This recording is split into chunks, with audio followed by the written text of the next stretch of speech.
4% यानी 2% से भी नीचे आ गई और 2014 में कृषि विकास दर 4.5% से ज्यादा थी। ये ऐसी सरकार है जिसने 3 काले कानून बनाए और 700 से ज्यादा किसान शहीद हो गए और संसद में सरकार ने कहा कि हमें तो यही नहीं पता कितने किसान शहीद हुए, हमारे पास कोई आंकड़ा नहीं है। ये ऐसी सरकार है जिसने पहली बार जीएसटी लगाया, चाहे वो ट्रैक्टर के पार्ट्स हो उस पर 18% जीएसटी लगाया, फर्टिलाइजर पे 5% जीएसटी लगाया और कीटनाशक पे 15% जीएसटी लगाया। ये ऐसी सरकार है कि जो किसानों के उपकरण थे उन पर भी इन्होंने टैक्स वसूली शुरू कर दी। प्रधानमंत्री ने 2014 में एक बहुत बड़ा नारा दिया था, प्रधानमंत्री फसल बीमा योजना।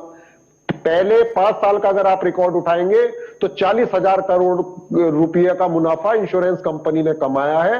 और अगर आप हाल फिलहाल का अगर मैं आपको आंकड़ा दूंगा तो अब किसान की प्रीमियम ही नहीं भर पा रहे, इतने महंगे प्रीमियम कर दिए कि इंश्योरेंस कर रहे थे ये खेती किसानी का, जो अगर कोई भी क्रॉप या कोई भी फसल खराब होती है 40,000 करोड़ रुपया इंश्योरेंस कंपनी ने कमाया। तो ये सरकार जो चल रही है वो कॉर्पोरेट की सरकार चल रही है, किसानों की सरकार नहीं चल रही है।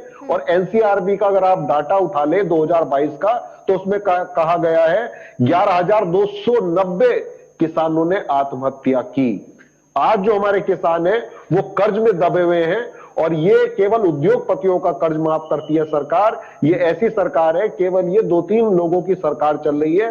किसान मलिक साहब बैठे, पूछ लीजिए गन्ने की पर्ची पे रेट आ रहा है नहीं आ रहा है? उत्तर प्रदेश में नहीं आ रहा है, रेट ही नहीं लिखा कि कितने रुपए क्विंटल का गन्ना बिक रहा है। तो ये तो इनकी सरकारें चल रही, कितना बकाया है, कितने हजारों करोड़ का बकाया है, ये वो भुगतान नहीं कर पा रहे। जो 14 दिन का वादा करके आए थे कि 14 दिन में हम भुगतान कर देंगे गन्ने का।